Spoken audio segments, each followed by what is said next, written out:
皇太后。都起来吧！谢太皇太后。参见皇太后。平身。谢皇太后。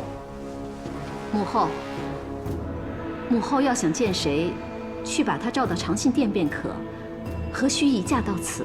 多日不见皇帝，再不亲自来巡，恐怕就见不到孙儿了。彻儿是忧心国事，皇帝一心为国，是件好事。但国家大事不能轻率。许昌他们反对推行新政，也只是谨慎行事。皇帝听不进去也就罢了。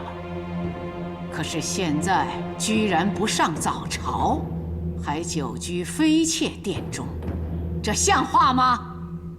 娇儿，你亲自去请你夫君出来，和许昌等众臣子当着哀家的面好好聊聊国事。祖母，上次我要去，被指不自重，这次我可不敢去，怕有损皇后威仪，伤了皇后的体面。说这话就不失威仪吗？你是我大汉的皇后，大汉后宫有什么地方是你皇后不能去的？诺。好妹妹，先国而后家，皇上乃一国之君，既然已经下了圣旨，不准打扰，如果贸然闯入，恐怕不太好吧。公主是真怕违抗皇命，还是存心包庇假传圣旨之人呢？哼，我差点忘了，此殿的主人不久前还是平阳府上的歌姬呢。既然皇后不能内进，那就让我这个当姑母的长辈亲自进去请皇上吧。姐姐，平阳这孩子做事一向谨慎，他不可能会包庇人。倒是彻儿，他的秉性你是知道的。彻儿闹脾气不出来见人，是他不对。可是这么多人，硬是要逼他出来，叫他如何自处啊？哼，看来要哀家亲自去请了，看谁还要阻拦，谁都不许跟着。秋萍，走。诺。等等。哪来的拦路狗，竟敢冒犯太皇太后！西门仆夜段宏，奉皇上圣谕，阻止任何人进入兰陵殿内室，强闯者斩。圣谕，你知不知道此乃皇上的亲祖母，就是皇上亲临，也需称臣服命啊！啊！无论是谁，臣识君之路，只知死守军令。好，你既然一心求死，哀家就成全你。来人，在，拖下去斩了。够了！求太皇太后开恩呐！段仆夜确实奉了皇命，并非存心冒犯，求太皇太后开恩！求太皇太后开恩呐！你这个妖女，迷惑皇上，还假传圣旨！来人呐，将卫姬一并拉去处斩，通通拉下去斩了！太皇太后！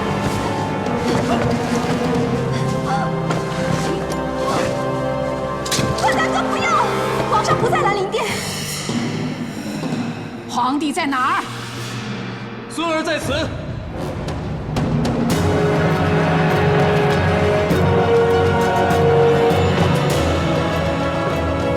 参见皇上。都起来吧。是皇上。太皇太后吉安。皇太后万安。太皇太后，孙儿离宫，亲自去了河南，查吉案开仓之事。既是查案，光明正大，又何必故弄玄虚？彻儿，这到底是怎么回事啊？苏母母后，河南太守陈器告吉案，擅发军粮，孙儿深觉不妥，但不想奸臣有机防范。只有加以闭门，暗网查查。朝臣指吉案，擅发军粮，引致军心不稳，所以孙儿执意到边防查查，却发现李将军，臣在。你来说。领太皇太后、皇太后，臣带兵镇守边疆多年，多是本郡征粮，甚至兵将自耕，从未动用荆棘三合粮草。河南太守陈契诬告积案，其实是记恨私卖储粮，谋利不成，却罔顾受灾百姓的性命。孙儿已把如此奸佞之徒就地正法了。杀得好！另外，路上查知，济川王刘明称上贡之物受损不能缴，其实私相授受，更杀害欲告密的中尉。孙儿深知祖母仁厚，不忍杀宗族子孙，故派段宏传旨，废其王位，贬为庶人。不孝子孙，死不足惜呀！难得皇帝仁德宽厚啊！孙儿先前出外视察，也知道有官员以权谋私，没想到狂妄至此。如今终明白陈契等人为何陈词激昂，反对新政，原来是怕心智之下难以与官员疏通，无法中饱私囊。孙儿此次要还积案公道，更要推行新政，严查所有郡国官员的贪赃之事。太皇太后，陛下，臣等定当尽早商定新政细节，也商讨一下将来军饷的运送。朕觉得由金鸡供应军粮，免地方重担也是好事。李将军，就请你与众卿下去好好商议。臣等告退。积案留下。臣在。段宏、臣在。魏姬、奴婢在。堂下三人，一个擅自开仓，一个挥剑犯上，一个隐瞒顶撞，又该如何处置啊？其实都是孙儿。哀家不是问你，是问那个连皇后也敢阻拦，哀家的懿旨也敢违逆的人，是不是三个都该死啊？回禀太皇太后，奴婢以为，一个该赏，一个该放，一个该杀。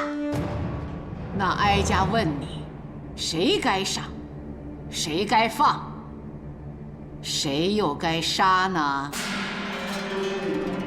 说！臣以兵刃对太皇太后，罪该万死。臣脚趾开仓，牵连段仆射与魏姬，臣该死。孙儿，让魏姬说。回太皇太后，百姓饥寒则不畏死，不畏死则弑君之危莫如，天下乱之始也。积案虽交之有过，但其放粮之举，抚黎民于水旱之患，止祸乱于未发之前，显皇上以仁德之名，应记一功，功过相抵，该放。那谁又该赏呢？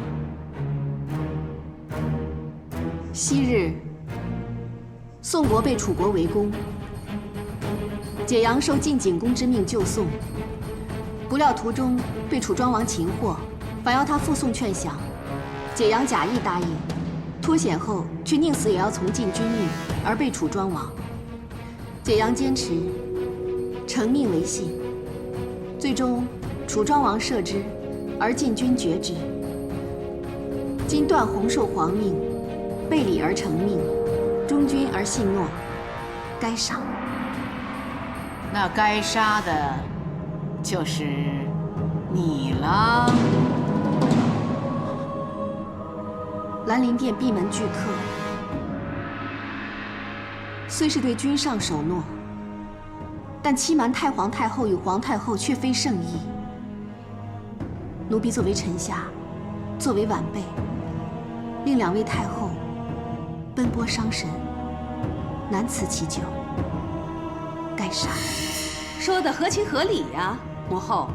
如此说来，吉案是该放，段宏是该赏，哼，魏姬是该杀。祖母，魏姬助孙儿查办奸佞，虽然欺瞒2位太后，却情有可原。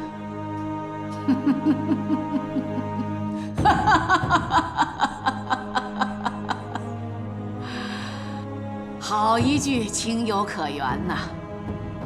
那皇帝的意思是，这魏姬是该赏，更该放了。既然只是情有可原，而不合法理孝道，自然该罚。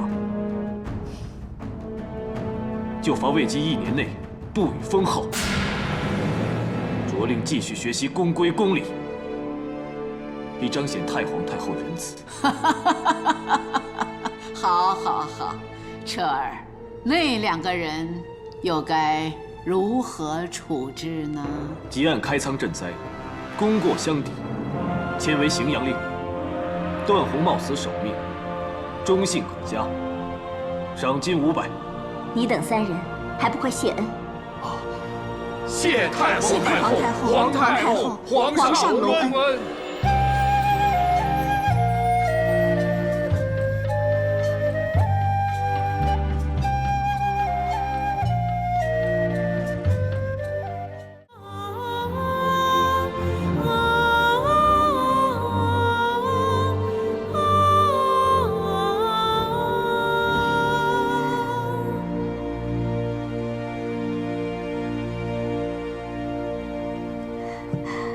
虽然暂时没有正式封号，但喝过这杯酒之后，你我就是夫妻了。陛下怎么能这样讲？陛下的正妻是皇后。皇后，名分上确实如此，可在朕心里的是你。当初叫你闭门拒客，实在是迫不得已。当时朕一想到你会为这事免不了受些罪。这怎么算是受罪呢？你几乎连命都丢了。可陛下不也赶得及回来救我吗？看，我完好无损，丝毫无缺。子夫啊，在我心中，不管名分如何，你才是我相知相交的妻。皇后是皇帝的正妻，而你，但愿与你放下身份，做一对朴实绵长、互相扶持的平凡夫妻。朕出宫体察民情时，见到有老妇将罗英视为珍宝，舍命相护。细问才知，民间视此物为女子出嫁的象征。我就念之事，做了一条送给你。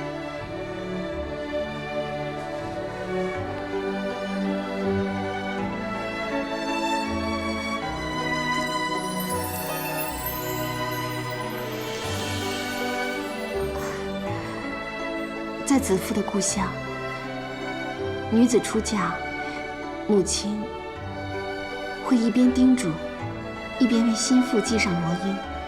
只可惜，子夫没有这个机会了。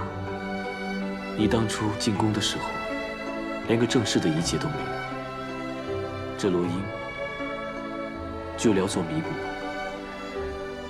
子夫为我系身，我为子夫系罗缨。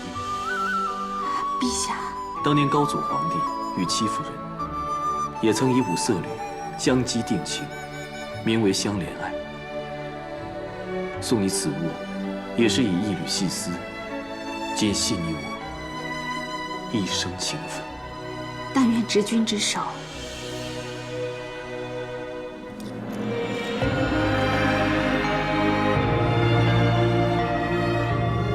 扶持到老。如今朕内有贤妻支持，祖母信任，外有段宏吉案等忠臣守护，朕定要有所作为，不辜负你们的舍身相助。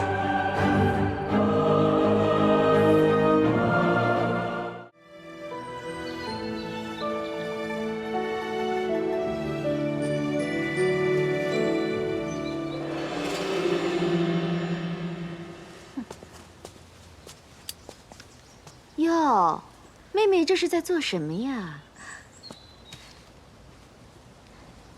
见过两位姐姐。妹妹采花做些香囊，原来是做香囊讨皇上欢心呐。你看，我们就是少了妹妹这份心思，怪不得不如妹妹那般得宠呢。姐姐误会了，妹妹做的香囊是送给姐姐们的。真的，真有那么好？妹妹可真有心思。哟，宫里什么时候多了这种贱草？就是啊，佳姐姐，你看这些草，渐生渐养，随处生在荒山僻野之中。即使有花，花色不艳，姿态不娇，实难跟宫里的鲜花相提并论呢。妹妹拿这些给我们做香囊，是想讽刺我们吗？这花虽然生在荒野，但是香气逼人，民间都是用它们来缝香囊的。这儿轮得到你说话吗？张嘴！哎，你们不要太过分了，姐姐，姐姐放肆！皇后万安，万安，免礼吧。谢皇后，真是目无尊卑。就是一个小小的下人，居然敢顶嘴。皇后，他们不光讥讽后宫嫔妃，还犟嘴动手，这次非得重重教训他们不可。哼，你说我是该教训他，还是教训你们啊？你们两个已经入宫多时，都是有身份的人，既然在大庭广众之下不顾身份，故意刁难他人，吐口舌之争容易，羞辱别人也容易。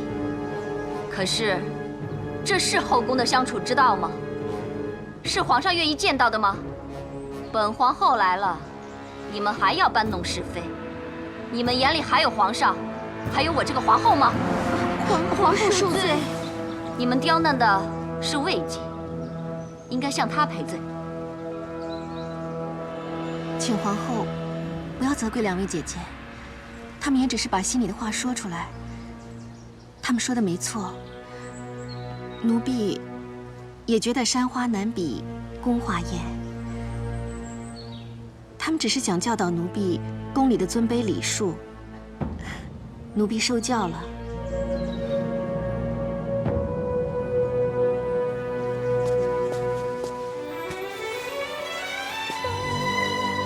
奴婢只求与大家和睦相处，结姐妹之情。果然是皇上心坎里的人，宽厚又知大体。你们两个，与其花时间多嘴饶舌，还不如好好去养养性情，修修品德。臣妾谨遵皇后教诲。以前我们只是有些误会，正如我所说的，后宫纷扰非皇上乐见。以后我们就好好相处，再无芥蒂，一起弑君，好吗？奴婢不敢当，奴婢只求皇后能明白奴婢的心。放心，其实我早就看出来了，你既能帮皇上分忧，又善待姐妹，为我分忧，就是我的好妹妹了。从今以后，我不想再听到后宫有争斗宫节的传言。大家要同心同德，互敬互重，服侍皇上，知道了吗？谨遵皇后训诲。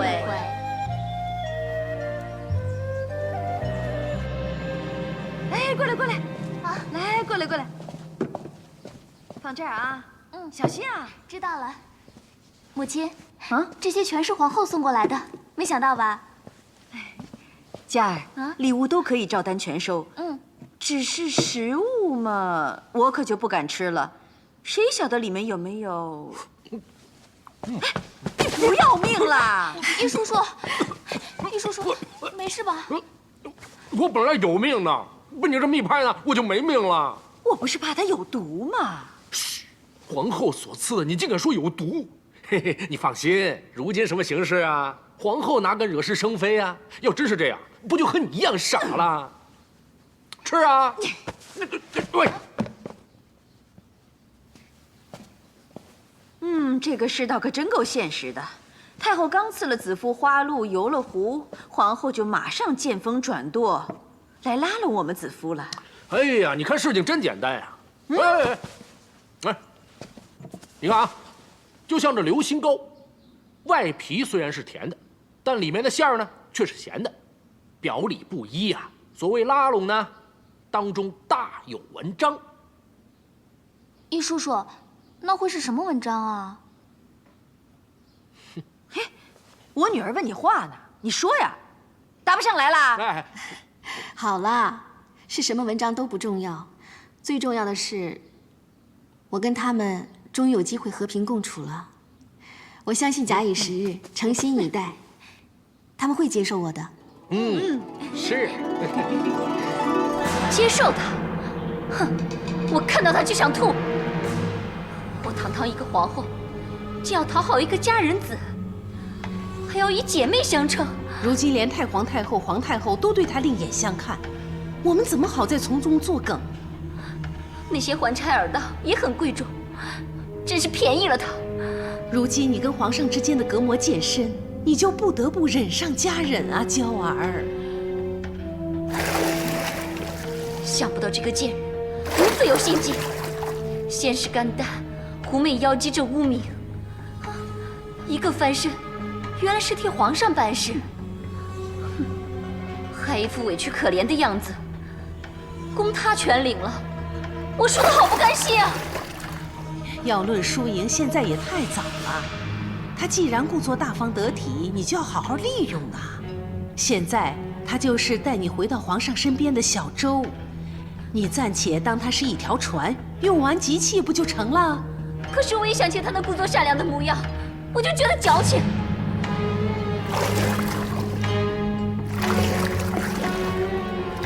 什么和睦？讨厌！后宫要是能和睦，那猪狗都能升天了。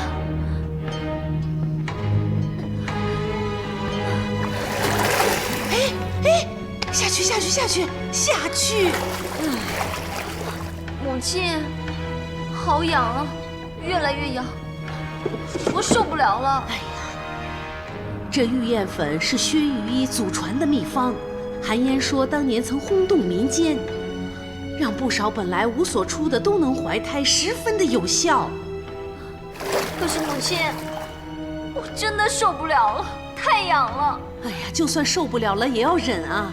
你若真的想把它压下去，现在就只有一个字：忍。来，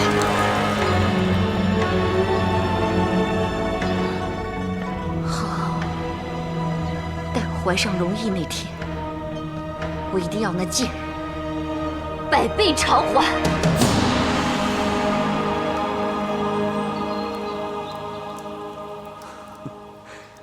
你在画上贴上这些雨点是什么意思？望陛下雨露均沾。你就是喜欢将我推给其他人吗？浇花翠叶得成雨露，才能开得艳丽，宫中才能美景长存吗？我知道你识大体，可我也不想你心里难受。不会的，子夫只想宫中和睦，这样陛下才能真正无后顾之忧啊！贤惠如你，怎会不叫人动心？即使雨露均沾，满庭花娇，我还是想让你知道，我也只会住一株幽兰。启禀陛下，皇后求见。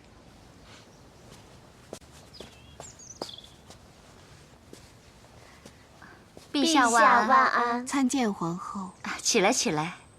臣妾不知魏姬也在此，阻扰了陛下与妹妹。无妨，朕只是在作画，遂传魏姬来侍酒。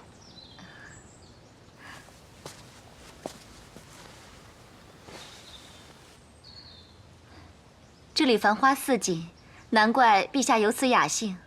臣妾刚得了一盆晚香玉，此花只在夜间盛开，芳香浓郁，想邀陛下一同欣赏。啊，要不魏姬也一起去吧？奴婢谢过皇后，今日奴婢身体不适，想回去歇息，还望陛下皇后恩准。既然累了，那就好好休息。那你先回去歇着吧。诺。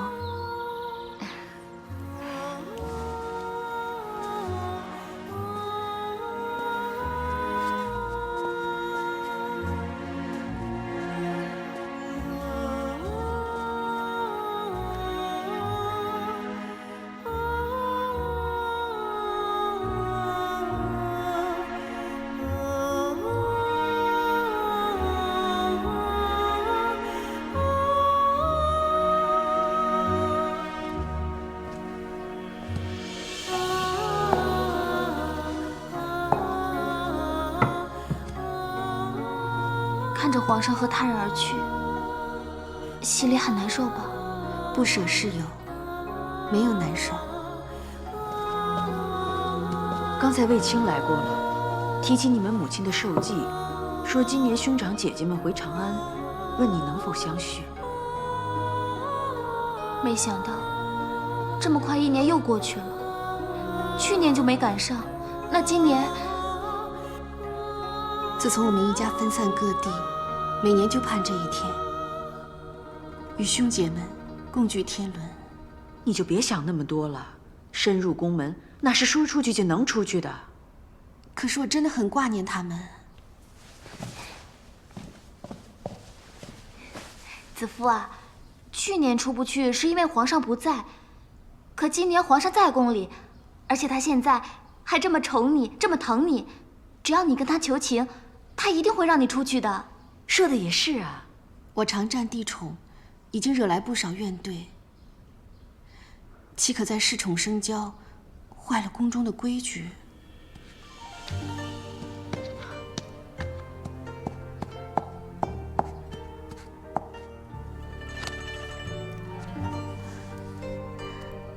姐姐，我这个好，香气浓郁，是桂花香，真不错。我这个才好，颜色鲜艳，是芍药吧？我最近啊，总觉得头痛眩晕，目赤肿痛。有了你这菊花香囊，散风清热，看来很快就会好了。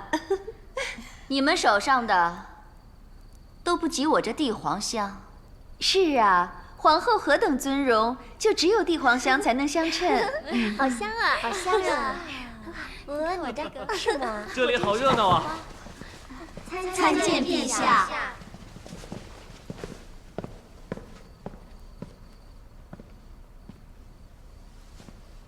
都起来吧。谢陛下。今日月圆，皇后既邀大家晚膳后赏月，皇后是主。朕刚才不让通传，就是不想打扰你们的兴致。你们手上拿的是什么呀？魏姬好厉害呀，她亲自采花为大家缝制香囊，更难得的是，每个香囊都不一样，是依妹妹们的喜好特别缝制的。你倒花了不少心思。能合姐姐们的心意就好。你看我们这么高兴，就知道你的心思没有白费。陛下，这回妹妹该赏了。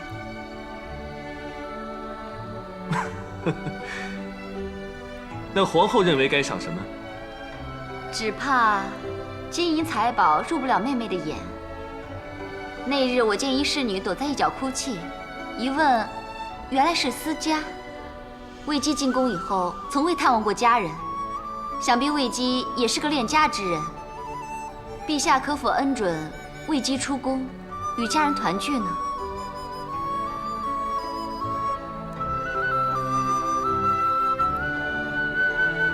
不可。毕竟他还只是家人子，不能因为他破坏了宫里的规矩。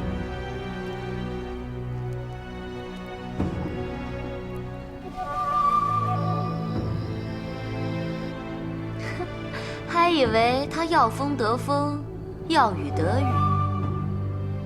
哼，没想到，这比起你等他出宫以后由你趁机独占皇上，还要更加让人宽心啊！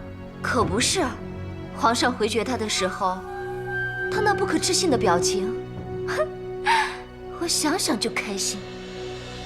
娇儿，你也别太放心了。皇上这么回绝他，倒不太像平日的皇上。哎，会不会？皇上始终是皇上，怎么会专宠一人？等过些日子腻了，自然就会换人。可是皇后始终是皇后，她说过不会离弃我的，这诺言看来真能守下去。当然希望皇上能够信守诺言，但你一定要怀上龙胎，生个皇子，这样你的皇后之位才能更加稳固。我知道，母亲，这玉燕粉好像越来越痒了。这次啊，薛姨姨加重了配方，药力更强，你可一定要忍。母亲你只管放。那卫子夫看来是朝不保夕，待我有了龙印，看他还怎么风光。好。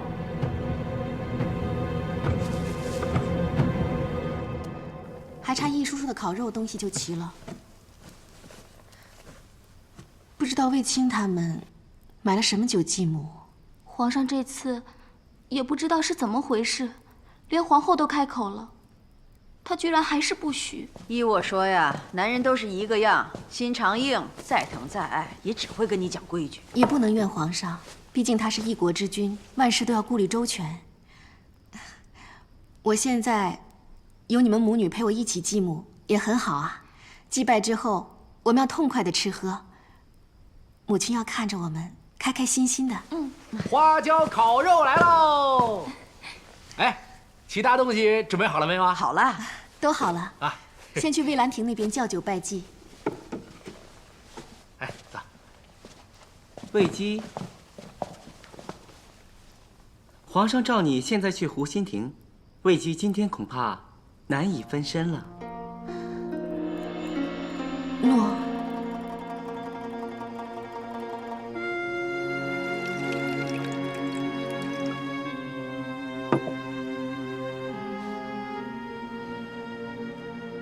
闷吗？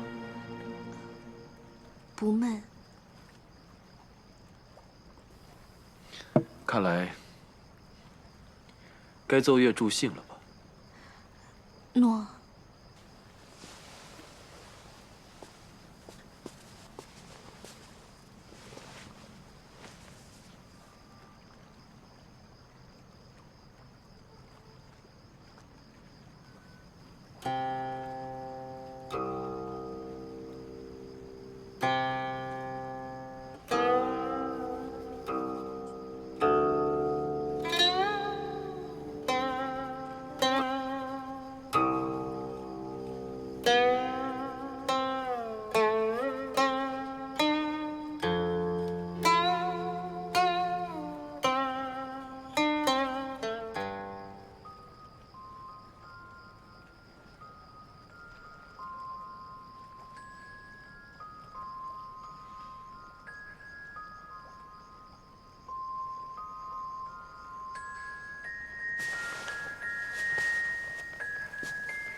我虽然不能破例让你出宫，却能召他们进宫，所以一直在暗中安排。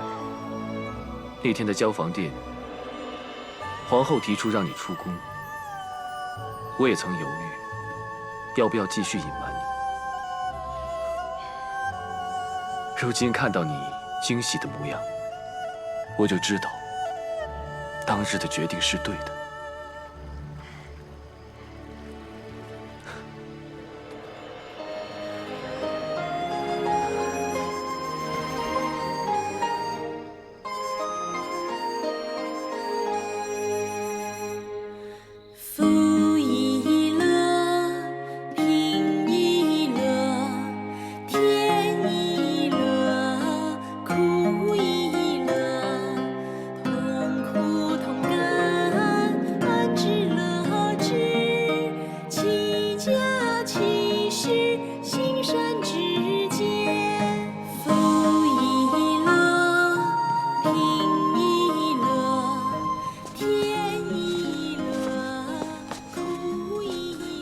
这次你安排得很好，朕要好好的赏赐你。其实臣也没做什么，只是待魏姬离开了，跟义涵、喜娘说了声，他们就配合布置了。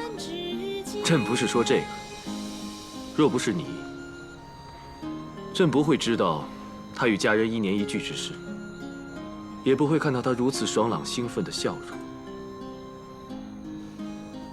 臣只是偶然从卫青那里得知，向陛下一提罢了，没想到陛下会花这番心思。这番心思值得花。当时朕回绝了让他出宫，看到他那么失望难受的模样，就觉得心痛，几乎都要把事情说出来了。幸好陛下没有说，要不然就没有魏姬现在的惊喜和高兴了。这份雀跃，必永存他心间。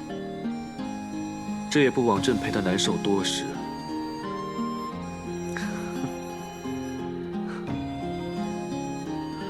臣不阻陛下家宴，先告退了。好。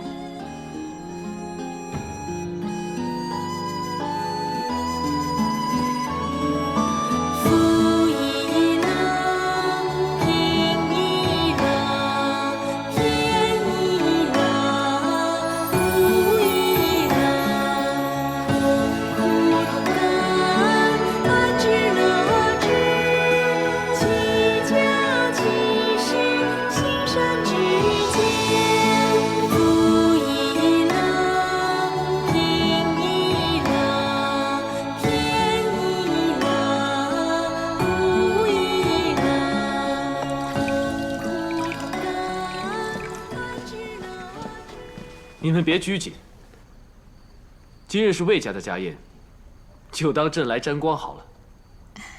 你们就像刚才继母之后，姬月唱歌时那么畅快自在就是了。朕先敬你们一杯，喝过这杯之后，大家就像家人一样，畅所欲言。谢陛下。谢陛下。好了，都起来吧。叫！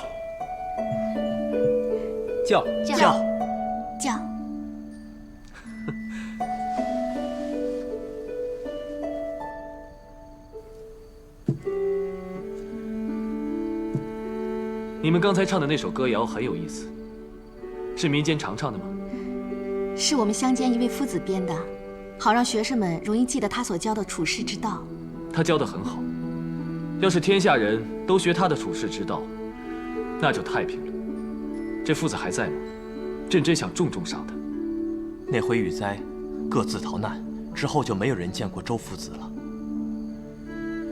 真是可惜啊。那除了周夫子这歌谣，你们小时候还有什么趣闻轶事、湘谈风俗，说来给朕听听。其实也没什么，我们是穷乡，孩子们都只在沙地上、田埂旁练习写字。对，姐姐呢喜欢在晒着干花干果皮的鸡上画字。姐姐学字啊，学得又快又好，周夫子啊最疼她了。所以子夫啊很招人嫉妒。但他常说要守夫子的教诲，所以他一知道有人因为他而心里不好受，他就会费尽心思的去跟人家和好。不是要说风俗，怎么说起我来了？这个朕爱听，继续说。那我说了，姐姐最拿手的就是她的蒸饼。是啊，好特别的蒸饼。有什么特别的地方？是粉团里加了蒜，所以比较香。快有2年没有尝过子夫做的蒸饼了。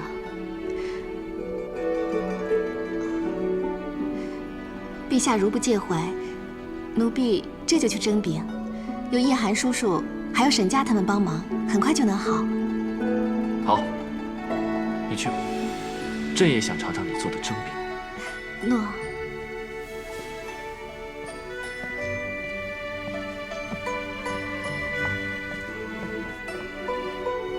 别因为他走了，大家都停下来不说了。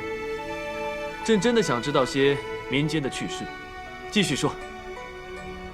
回陛下，我们小时候喜欢放竹筒灯，拿竹做船，把愿望写在上面。这个子夫最爱玩了。对，我们常玩的。可以为人祈福。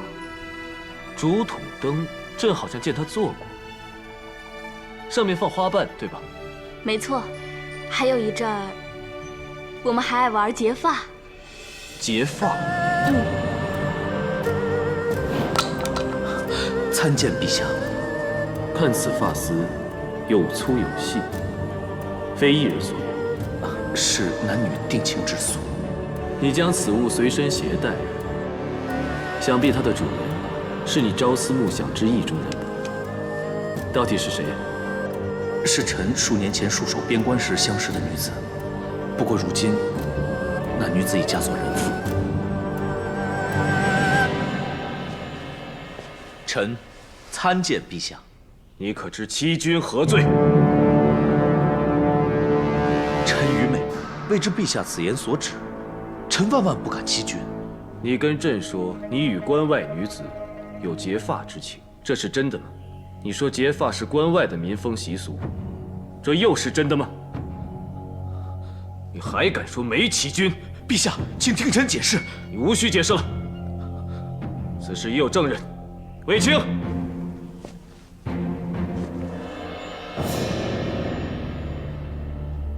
陛下，段宏，你为何要隐瞒朕？可知欺君之罪，论罪当斩。段大哥呀，段大哥，我们小时候乡间玩的那些玩意儿，难道你都忘了吗？这什么记性啊！差点让我们全家笑话皇上，让皇上失礼呢。正是，你说结发是关外的民风习俗，但原来中土就有，你小时候也玩过。昨夜他们说起结发之事，朕还反驳，你叫朕在人前出丑。臣实在不记得小时候也玩过这种结发游戏，心里只挂记着关外那段情缘。臣没有欺骗陛下的心，求陛下明鉴。朕知道你是把儿时的玩意忘了，可朕问你民间的风物习俗，不单是好奇，还真是想多了解民生民情。你若不进不食，那岂不是……臣罪该万死。若朕就为此杀你，恐怕朝堂之上没人能活了。幸好这次只是在子夫家人面前，若换成是宣示朝议，让其他大臣指证出来，朕可是英名有损呐。臣知罪。你帮朕安排子夫与家人团聚，朕说过要赏你，那就功过相抵吧。谢陛下。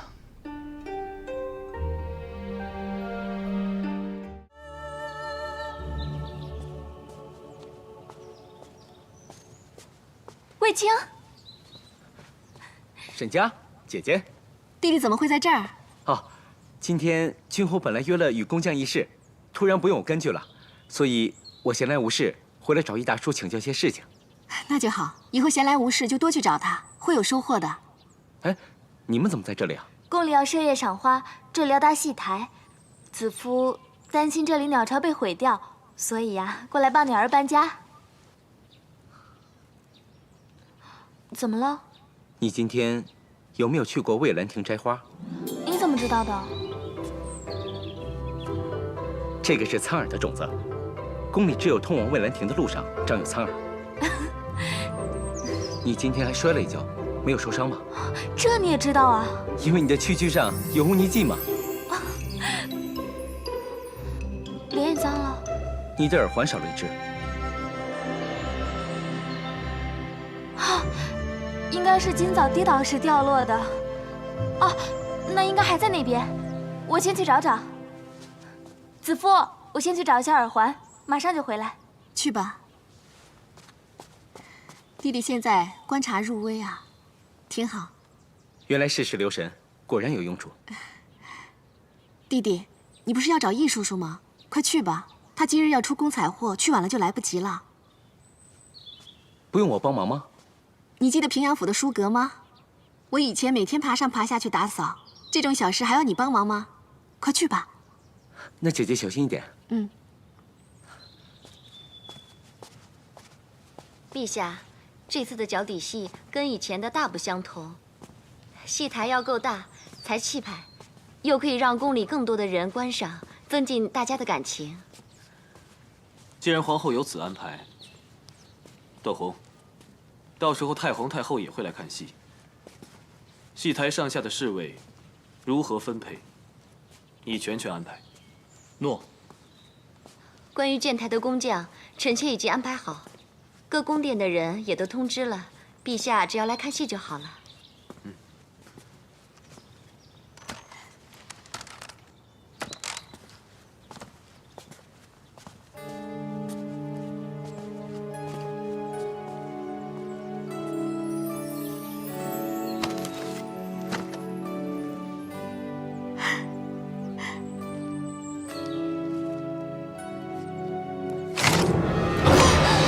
皇上，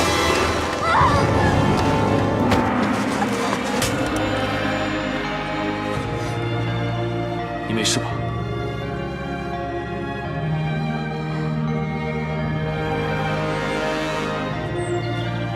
陛下圣安，皇后万福。免礼吧。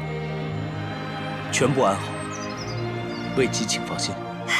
太好了。魏姬怎么会去摘鸟巢？因为听说这儿后2日要砍树建戏台，奴婢担心。你怕雀鸟巢清蛋碎吗？鸟蚁下蛋，虽然弱小，但始终是生命。朕倒没想过会伤及雀鸟。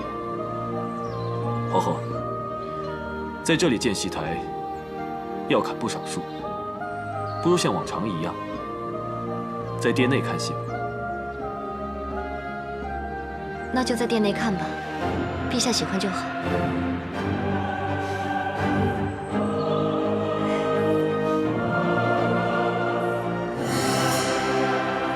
我已通知各宫殿要建台演戏，现在才说不建，就为那雀鸟下蛋，岂不是怪我不能生？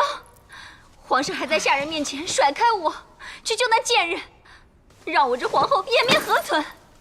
娇儿，你动气也没有用啊，不如调养好身子，带着偏方见效就好了。进那奇痒无比的玉燕粉，吃那些古怪难咽的苦药，再服那些滚烫的玉石，如今还要扎针。娇儿啊，你不会白吃这些苦的。若有人敢让你白吃苦，母亲定会替你追究算账。到时候只怕有人保不住项上人头呢。窦太主，小人献上的宝石越来越亮，殿内赤海棠也越开越盛，皆乃吉兆啊！喜事自会到来。皇后，臣已经准备好。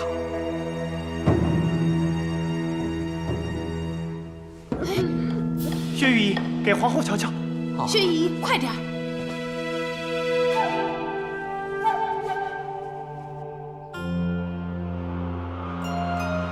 春林，皇后近来胃口如何？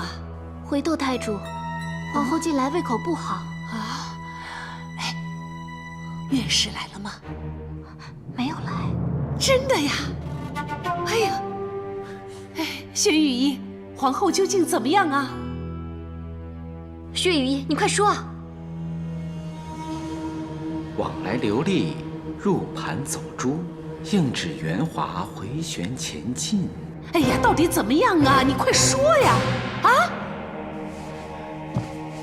恭喜皇后，恭喜窦太主，是喜脉。真的？哎呦，娇儿，真的。拜相天成，确有龙意。不过皇后一时受不住大喜大悲，依臣之见，为了龙胎，请皇后一切格外小心呐。不枉小臣千挑万选，把薛御医找来为皇后诊治，总算没白费心思啊！恭喜皇后，恭喜窦太主！好，好，好，本公主一定重重有赏啊！哎呀，这下你苦尽甘来了，快去禀报皇上和太皇太后啊！哎，母亲，不用急在一时，我已等待多年，终于喜获龙意，我才不要这么轻易的禀报皇上。唱优们都准备好了吗？禀陛下，这场东海皇宫是大戏，衣服道具颇费时辰，可差不多准备好了，很快就可以开始了。怎么还要我们等啊？不如韩大夫先给我们表演一场。上一次韩大夫唱戏，讨了太皇太后不少的赏赐呢。臣最近得高人指点，学会了别字之术。陛下要是有兴趣，臣愿意献丑。陛下，要不就出个字，让韩爷测一测，就当解解闷儿啊。皇后就是喜欢这种荒诞玩意。今日春季刚过，赏花同乐，歌舞助兴，朕就出一个“享”字，让你测测。享。陛下大喜，这是汉室之福，请受臣一拜。别卖关子了，快说，如何大喜呀？回太皇太后，这“享”字上有屋檐，檐下有口。民之兴衰，丁口为重。口下有子，这是子嗣啊！这“享”字出自皇上之口，果然是吉兆。臣斗胆断定，在奏后妃之中，必有人也怀有容意。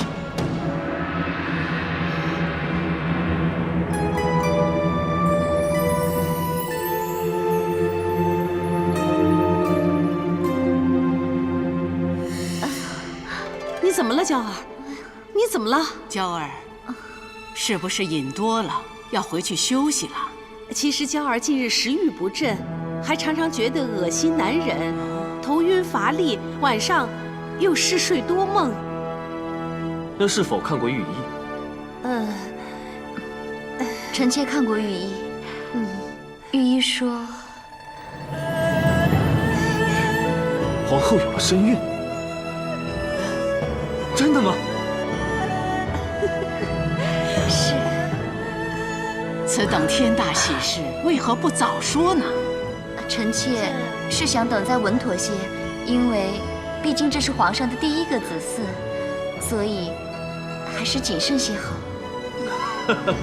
来人，速传太医令。恭喜陛下！你这字测得奇准，朕必重赏。谢陛下。恭贺陛下，喜得龙翼。好。不枉娇儿一直小心饮食，调养身子，终可为皇帝添子添福，为皇宫添生气。你们可都要以皇后为榜样，为我大汉延绵子嗣，开枝散叶呀！谨遵太皇太后教诲。本来我以为未姬深得皇宠，必会先有身孕，没想到上天眷佑，给我这样的机会。哎呀，娇儿，你也别太自谦啦。从来子息天地，定是上天福泽善人，佑我大汉，才让你得这龙胎啊！窦太主说的是。的确是天恩浩荡，福泽皇后。恭喜皇后。魏姬说得好，待会儿太医令诊断确切了，你们都有赏。谢陛下。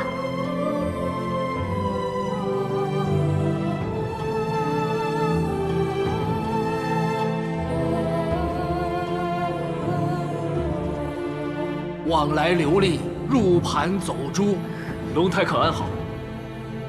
太医令，你可要多为皇后开些进补的方子。皇后现在不宜进补。难道胎儿有事？其实，皇后没有身孕。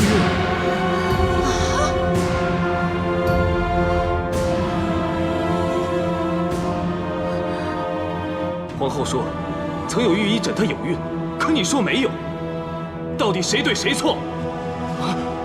皇后确实没有身孕，而是患了一种颇为特殊的病症，胃气充斥内腑，使上腹胀痛，导致食欲不振，恶心难忍。头昏乏力及嗜睡等反应，症状与害喜几近相同，判断失误也是难免的。什么？何为症状几近相同啊？你医术不精，别在这里胡言乱语。皇后是否喝过混有艾草的药食？民间有助孕的偏方，常会添加艾草。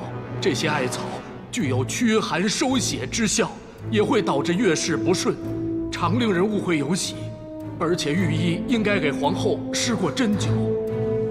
够了，够了，不要再说了，没有你什么事儿了，退下去。诺。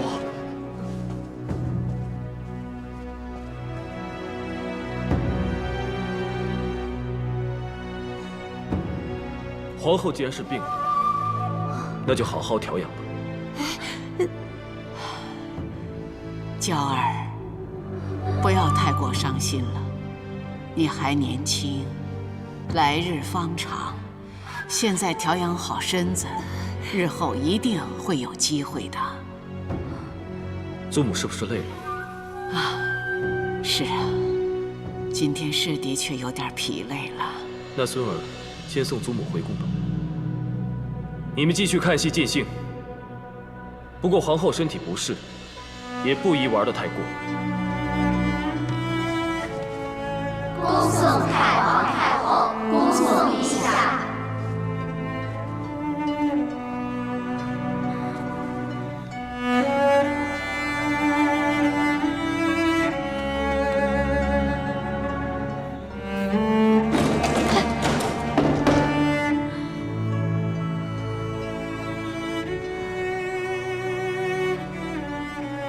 退下吧，退下，退下。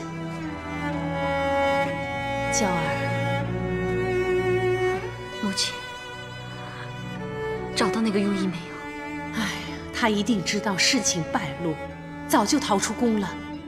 我已经派人去抓他了。娇儿放心，这个庸医一定不会有好日子过。哼。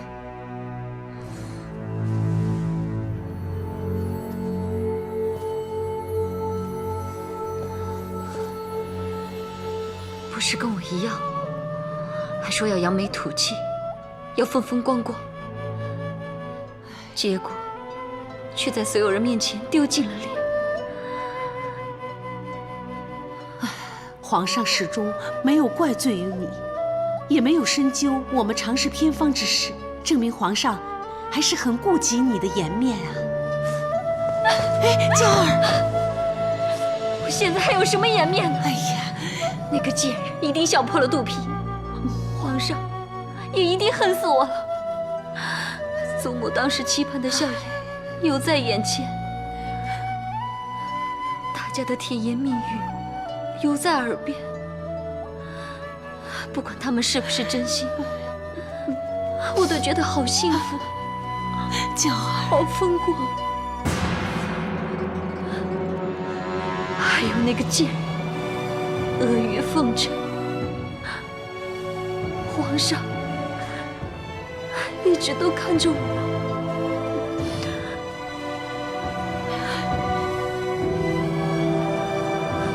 原来都是一场梦。醒了，一眨眼，全没了。娇儿。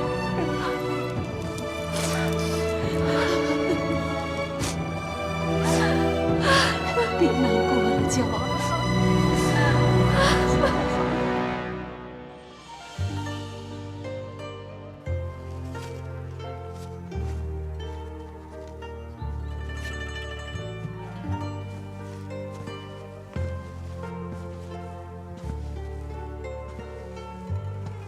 皇后早得龙子，皇后凤体安康，这都是你的愿望。不用了。为何你为皇后起这么多愿，为朕的却只有皇上国事亨通？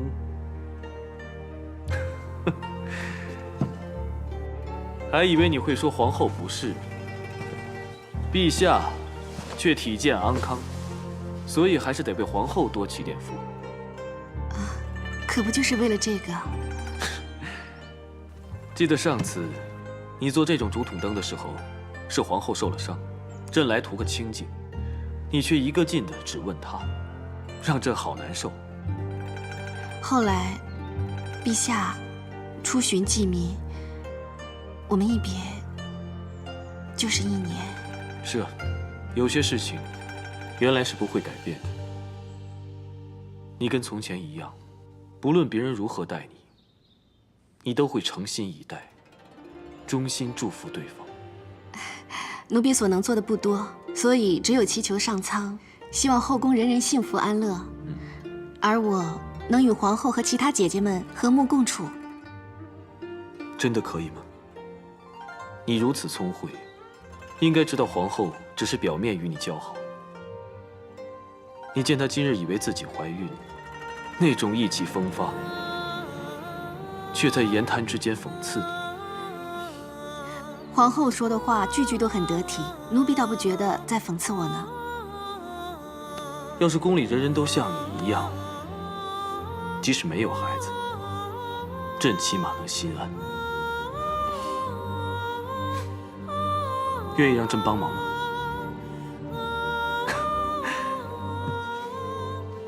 让朕亲自刻一句“子夫安好”，送去祈福。有陛下在奴婢身边，一切自当安好，不用祈福。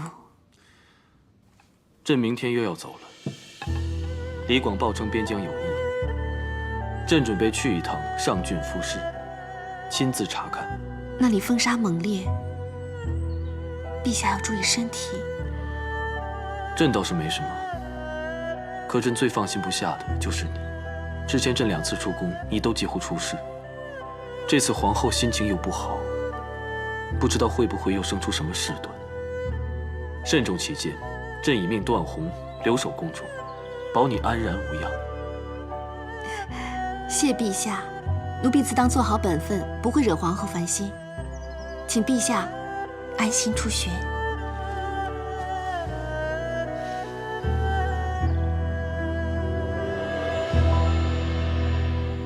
去了上郡。是，突然来的消息，说什么外敌在边关扰乱，伤了些百姓。就这样一声不响的走了，连看我一眼都不愿意。都怪你！小的知错，这回都怪小人认人不清。但是几经辛苦，小人已经将徐庸仪处置了，帮皇后出了口恶气。小人求皇后看在韩嫣从小尽心侍奉皇上，又是和皇后一起长大的份上，饶恕小人。饶恕你？这次就饶了你。不要在这里碍眼了，回去好好想想如何将功补过。退下吧。谢窦太主，谢皇后开恩，小人定当全力补过。小的告退。娇儿，这个韩嫣人脉甚广，我看还有用得着她的地方。你暂且忍一时，往后让她加倍奉还。母亲，你叫我忍，我忍，多难受我都忍了，当中吃了多少苦头，母亲你是一清二楚的。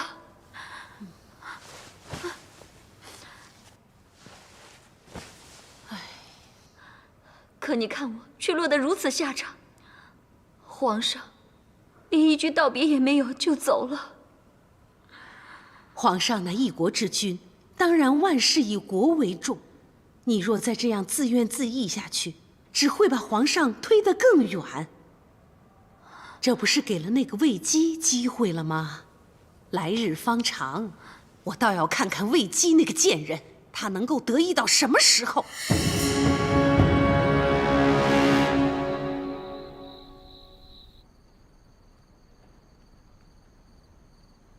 姐姐，姐姐，你没事吧？我们听喜娘说你病重，所以就过来看看。喜娘，你又胡说什么了？你们看，我这不是好好的。可你最近确实是吃不好、睡不安、提不起劲儿。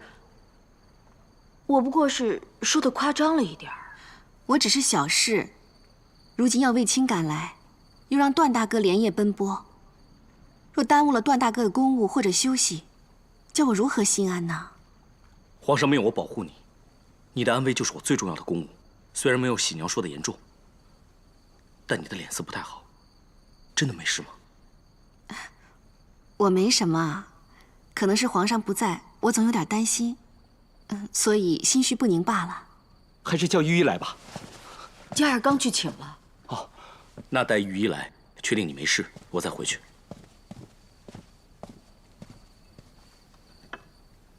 你一直在发热，先喝点汤吧。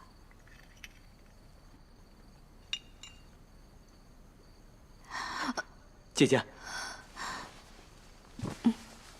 魏姬，这阵子常发热吗？是啊，可也不太严重。不如让我来把把脉。你也会把脉？有劳易叔叔。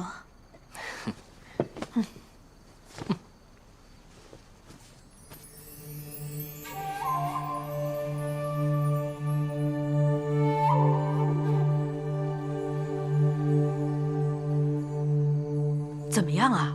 你倒是说句话呀！魏姬，你果然没病。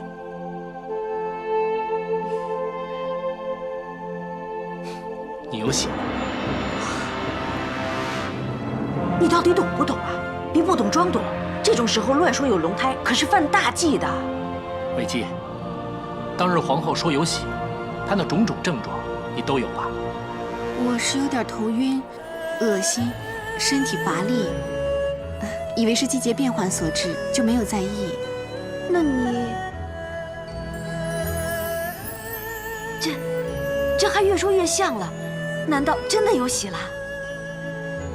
易叔叔，那我赶紧追出去，让嘉儿请最好的御医来。哎，你别弄错了，像皇后一样被人笑话。哎呀，你现在应该赶快去拦住嘉儿，千万别让她去找御医。你这话什么意思啊？难道你是信口开河，怕被揭穿吗？魏姬有喜，那是千真万确的，但是现在如果被御医诊断出来，必定会震动宫中上下。那才好呢，就是震动宫中上下才威风嘛。哎呀，皇上不在宫里，这些威风不要也罢。为什么？这种时候怀孕，极为不利。皇后先前因为误会怀孕而大为失落，如果现在被她知道姐姐有孕，必定会心生怨怒。所以，最安全的办法就是装不知道。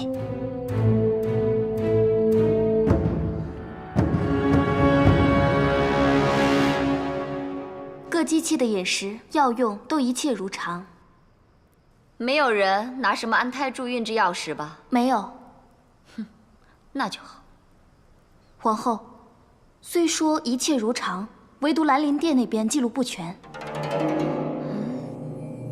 拿来给我看看。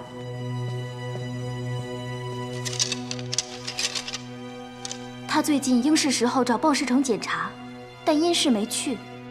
还有何特别的？魏姬最近甚少露面，平日他都会与沈家一起在庭院打理兰花，但是最近只有沈家一个人去。哦，还有，这阵子他们好像特别奇怪，侍女们也很少和其他人谈话，扔弃东西也遮遮掩掩的。好了，你先退下吧。诺。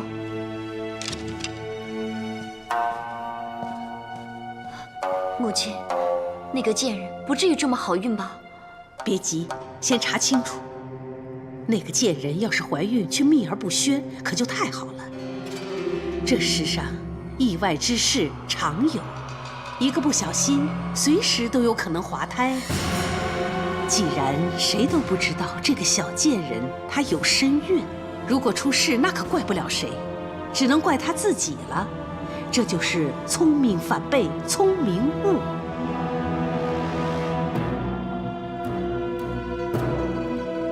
你这不是自作聪明吗？现在人家在明，我们反在暗了。喜娘，别这么说，也许是我们太多心了。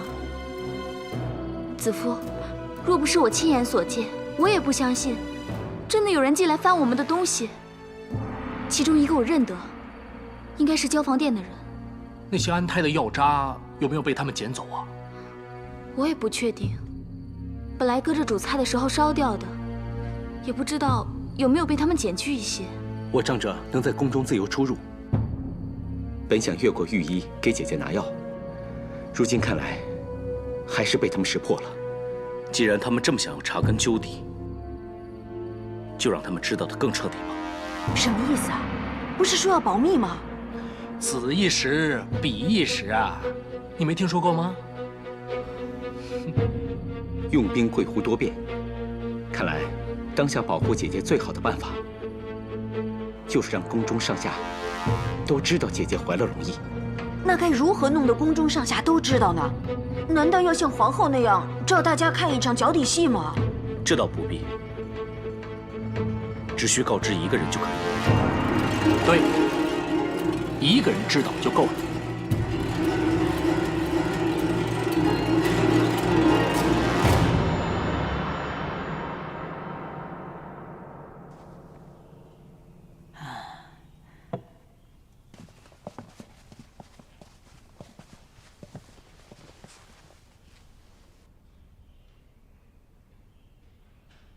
娇儿给太皇太后、皇太后请安。免礼了，娇儿啊，你来的正好，魏姬真的是有喜了。现在彻儿不在宫中，娇儿你乃六宫之首，由你负责保护龙裔，哀家可就安心多了。是，娇儿定会竭尽所能，好好照顾魏姬和她的胎儿。谢皇后。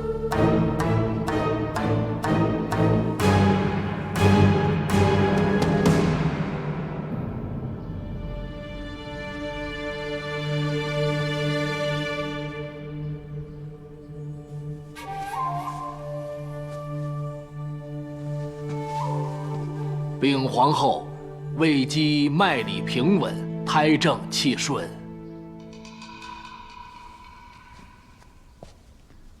那就好了。皇后万福。你可以回去向太皇太后复命，顺便开几副安胎药给魏姬。诺，臣告退。你们都来了，是想来沾一沾魏姬的福气吗？昨天一知道魏姬有喜，高兴的大家都手忙脚乱，还没备好礼物呢，所以今天臣妾特带礼物来贺。见过几位姐姐。魏姬，这是琥珀珠，可以辟邪的。妹妹若戴上，腹中的胎儿一定平安又健壮。谢谢姐姐。这是我珍藏的上等安神香，听说怀孕会心神不宁，此香可以舒心凝神，让妹妹睡得安稳。谢谢姐姐。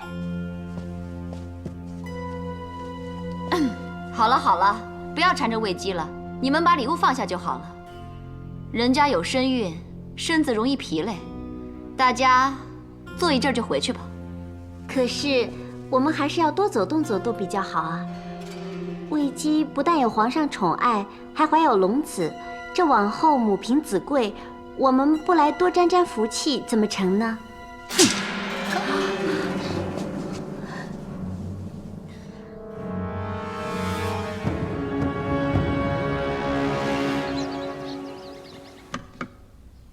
哎，肚子争气就是不一样啊！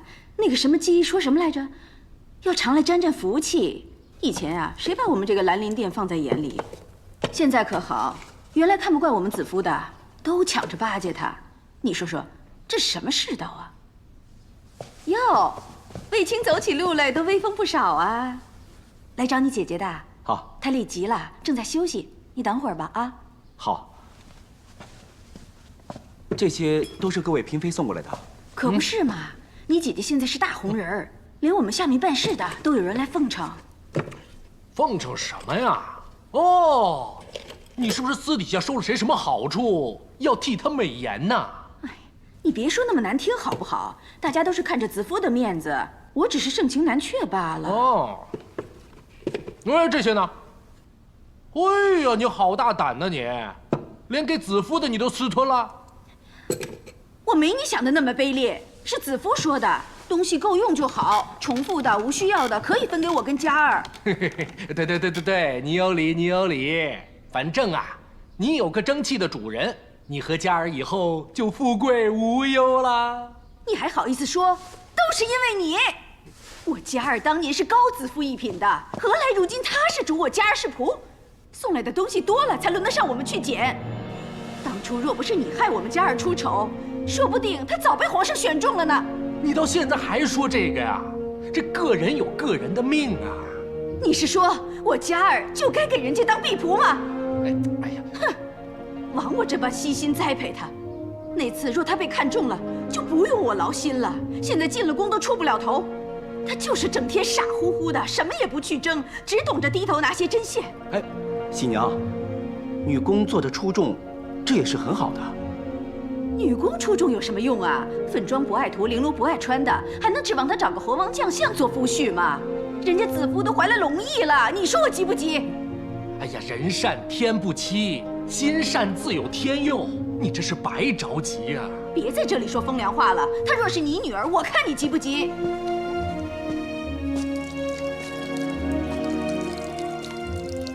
沈江，你没事吧？没事。好了，还说没事呢，花都快被你浇死了。新娘一碰上易大叔啊，就会吵，这一急起来啊，就口不择言。你别在意啊。可母亲说的都是实话。其实我从来都不敢跟子夫比，怎么比呢？他既聪慧又善良，就像这兰花一样，而我，就像我的名字一样，不过就是一株渐生渐长的芦草罢了。你知道芦草最厉害的是什么？你看啊，芦草可以盖房子铺屋顶，又可以做扫帚，可以编草席铺炕，还可以呢做成芦笛吹曲子。芦草还可以编篓子编帘子，芦根呢还可以入药的，真是从头到根都用得着，了不起啊！你看你这双手多灵巧啊！我记得当日公主秀贝选了你，而没选我姐姐，对吧？喜娘若是没有你陪伴，她怎么办呢？我姐姐若不是你处处维护照顾，在宫里的日子也不好过呀。所以啊，我应该好好感谢你才是啊。我要真有你说的那么好就好了。我母亲始终觉得我胆小软弱，一事无成呢。疾风知劲草，话虽易折，可是那些小草稍微的弯了一下腰，却挺立依然。它尚且如此，家草是初生的芦草，更应该活力百倍啊！家草，你应该一如那些初生的芦草，一定要生生不息，经过风吹雨打之后，仍然可以昂首不惧，这样才不枉你的名字家草。嗯。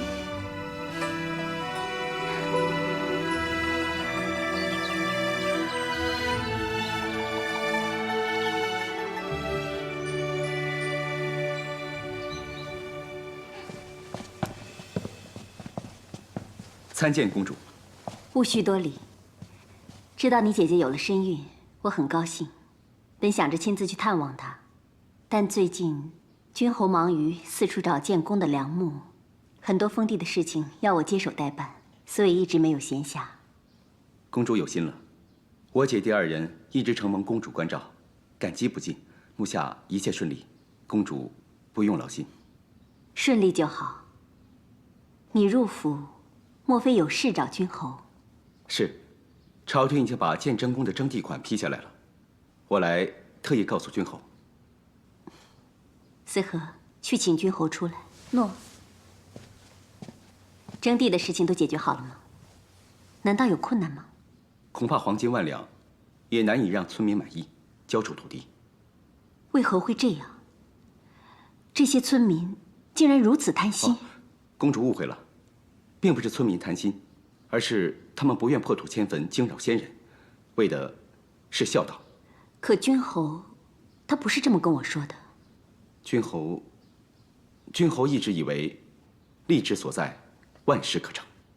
既然你并不认同他，那你有什么办法可以解决困难？卫青不才，并没有什么良方，只是卫青从公主那里借过一本书《孙子兵法》，其中有言：“上兵伐谋，知其所需，谋事方能顺利。”既然村民们为的是孝，我们能不能想个办法，让他们得以尽孝？这什么意思啊？你们想怎么样？这钱币都抬来了，还不满意吗？我们要的不是这些。对啊，我们不要这些钱，不要这些。我们要的不是这些。卫青，要是村民像上次那么蛮横，你就即刻护着我走，明白吗？诺。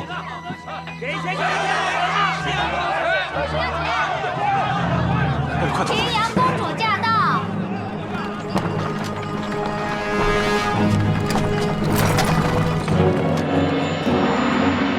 公主来了。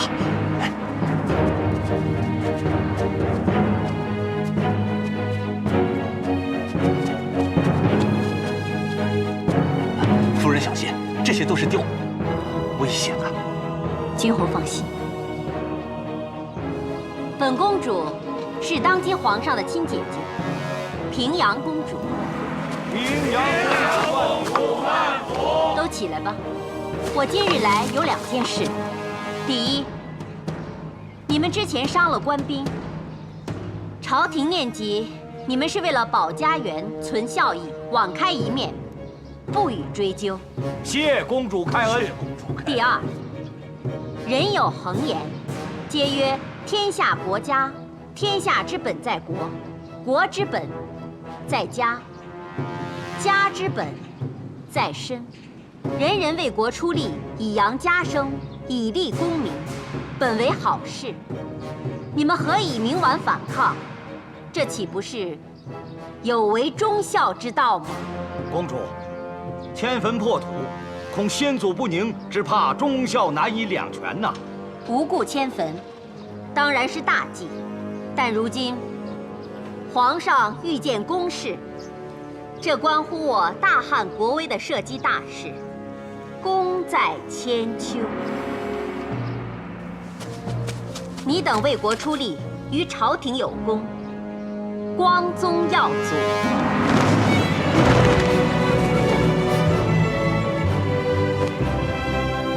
万代传芳，太好了，太好了！你们为先祖迁坟后，皇上还恩准你们建祠供奉，以彰先人之善德，受千秋万代之称颂。谢皇上国恩，谢公主恩。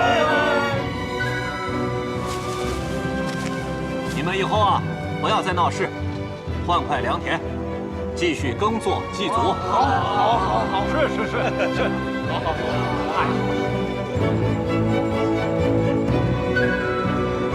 就这样，村民们都被公主说服了。君侯的几箱钱币，也不及公主的一块牌额啊。平阳公主才智过人，令人敬佩。卫青，你以后不用再为建章宫征地一事担忧了。是啊，虽然今天公主不在，但是我建议，待会儿一定要为公主喝一杯，遥敬公主。这杯该喝。自从上次你被村民打得遍体鳞伤，子夫就一直提心吊胆的，身怀龙翼也寝食难安，生怕你再出什么乱子。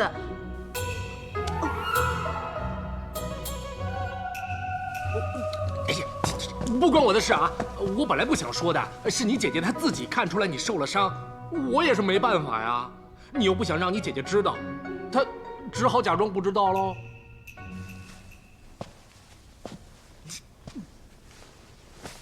姐姐，我没事。人的情分总有轻重，亲情也如是。子父与卫青从小感情就特别深厚。那是因为卫青出事以后，母亲在外做事，兄姐们又要下田，卫青从小是我带大的。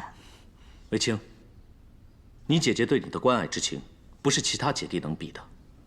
以后不论发生什么事，都不要瞒她，要好好照顾自己，别让你姐姐担心。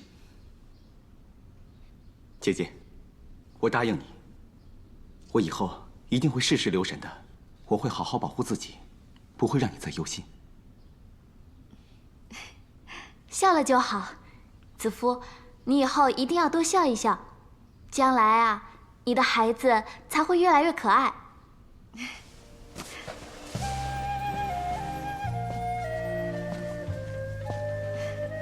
以后生个小公主，也要像沈家这么会哄人。呸呸呸！怎么会是公主？一定是位皇子，像皇上一样英明神武的。还要啊，像劲草一样，不管遇到什么事情，都能昂首挺胸，生生不息。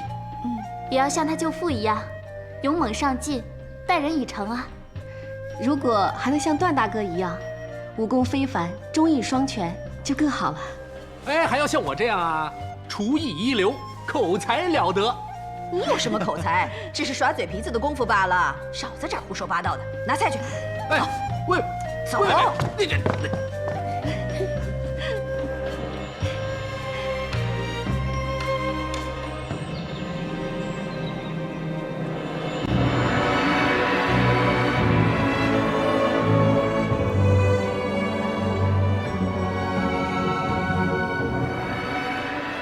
苍天降福，卫姬身怀皇帝第一个子嗣，实乃大汉之福。今日特带你们进此传德殿，是想让你们感念先祖的加言善行，以静身心，自省修德，祈求上苍及先祖，佑大汉子嗣连绵。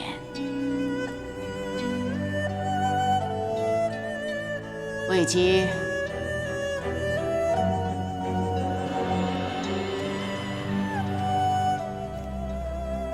奴婢在。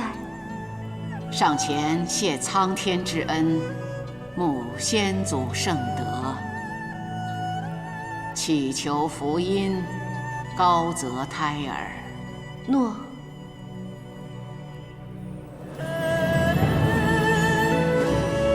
卫姬在这传德殿中，能承袭先祖苍天，还有众妃的福气，这可是你的大幸。卫子夫，谢皇天，谢大汉先祖。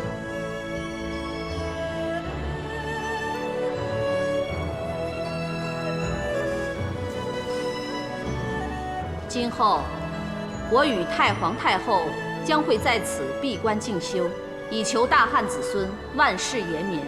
后宫之事，就交由皇后料理。臣妾知道两位太后一直为了清心静气而素食斋戒，臣妾也想同各位妹妹一起为卫姬祈福。好，皇后和众妃都做得好，将来上天恩泽后宫，降德皇子，你们都有功。谢太皇太后。卫姬啊，你就安心养胎，为大汉生个聪明健康的皇子。诺。皇后贤惠有加，由你来守护皇嗣，哀家也放心了。众妃在这段日子里也要静心静气，以谢天恩。谨遵太皇太后